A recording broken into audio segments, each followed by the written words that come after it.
All right, for this exercise, we're gonna use an exercise ball. It doesn't really matter how big the exercise ball is. This is probably about as large of an exercise ball as you would wanna use. You could probably use a med ball as well if that's all you have available, but just kind of figure out how to make it work with the intent of this exercise. So the intent of this exercise is to get all of our anterior midline stuff and our hip flexors firing sort of together more globally. So we're creating global flexion of the spine and hip flexion, and then we're creating global extension of the spine and a little bit of eccentric hip flexion or hip extension. So as I get down here onto the floor, I'm gonna have my feet flat and I'm gonna press the tops of my hands directly into the exercise ball. Head's gonna be on the ground here. And then I'm gonna bring my knees into the ball this way while pressing this way to create tension.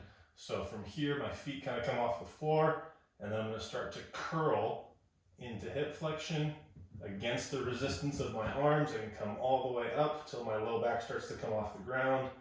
And then I'm gonna press myself back down, resisting with my hips as I press with my arms.